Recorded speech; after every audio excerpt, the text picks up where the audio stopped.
Assalamualaikum warahmatullahi wabarakatuh. Perkenalkan, saya Devita Septiani. Di sini saya akan menyampaikan learning journey saya selama mengikuti pembelajaran Agenda 2 bersama fasilitator Ibu Nila. Selama mengikuti pembelajaran ini, saya merasa seperti diajak untuk mengubah cara pandang saya sebagai ASN. Saya tidak hanya belajar nilai berakhlak secara teori, namun juga belajar untuk mengaitkan 21 indikator panduan perilaku terhadap setiap penugasan yang diberikan oleh Ibu Nila. Misalnya dengan mengaitkan 21 indikator terhadap tokoh berakhlak. Untuk kelompok saya kemarin mengangkat Ibu Susi Pujiastuti, mantan Menteri Kelautan, yang selama kepemimpinan beliau ternyata beliau ini sangat mencerminkan 21 indikator berakhlak. Selain itu, kami juga merefleksikan panduan 21 indikator tersebut pada diri sendiri dan juga instansi tempat kami bekerja, tentang apa yang sudah optimal dan juga yang belum optimal, serta rencana tindak lanjut yang diharapkan hal-hal yang belum optimal nantinya dapat menjadi optimal. Kemudian ada juga penugasan tentang benchmarking instansi berakhlak. Kami melakukan studi banding daring dengan PT KAI yang ternyata sangat memberikan inspirasi tentang konsistensi pelayanan, kemudian transformasi digital, dan banyak lainnya. Hal tersebut dapat menjadi inspirasi terutama bagi instansi tempat saya bekerja untuk dapat mengadaptasi hal-hal baik, hal-hal yang sudah oke untuk dapat diterapkan di rumah sakit saya agar dapat lebih optimal dalam memberikan pelayanan. Kemudian selain itu kami juga belajar dari kasus pelanggaran nilai berakhlak.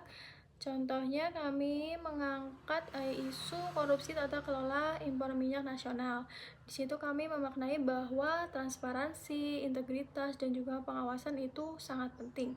Kami juga belajar untuk mengulik hal-hal yang bisa dilakukan agar terhindar dari pelanggaran nilai berakhlak tersebut. Kemudian ada juga penugasan kamus aktualisasi seperti merumuskan kata kunci responsif, kemudian teliti, kemudian bagaimana kalimatnya yang nantinya juga sangat berguna pada saat merancang aktualisasi. Sama halnya dengan penugasan yang kasus pelanggaran nilai berakhlak, di situ kami juga merefresh bagaimana menarik isu dengan pendekatan 5W1H dan juga pentahelix. Itu sangat-sangat berguna untuk menyusun rancangan aktualisasi nantinya. Kemudian ada juga pembelajaran The Future of My Berakhlak Journey. Di situ kami melakukan perjalanan seperti rencana, target prestasi, kemudian tantangan dan juga solusinya pada masa CPNS, kemudian PNS 2-5 tahun, kemudian PNS 5 tahun, dan seterusnya. Di situ kami menggambarkan bagaimana nilai berakhlak dapat kami tanamkan dari masa CPNS ini dan harapannya akan terus tumbuh dan mengakar kuat hingga masa seterusnya. Kemudian untuk pembelajaran yang sangat menghibur itu ada berakhlak campaign. Di situ kami mengajak orang-orang sekitar untuk dapat menerapkan nilai berakhlak melalui lagu, puisi, kemudian ada orasi juga, terus sandiwara. Selama pelajaran ini tentu saja ada hambatan yang saya rasakan, seperti misalnya diri saya sudah merasa cukup baik sehingga saya kurang refleksi diri.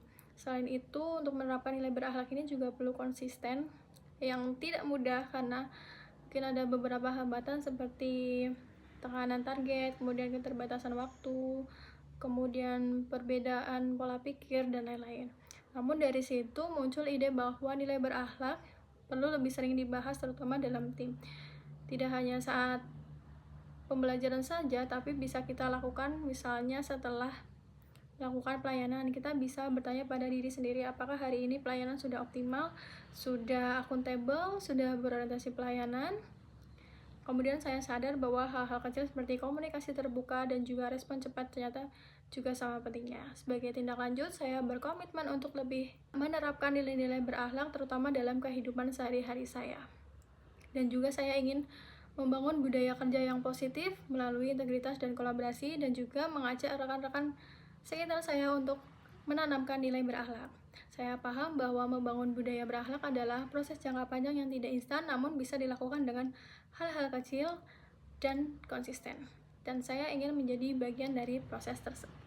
Terima kasih. Wassalamualaikum warahmatullahi wabarakatuh.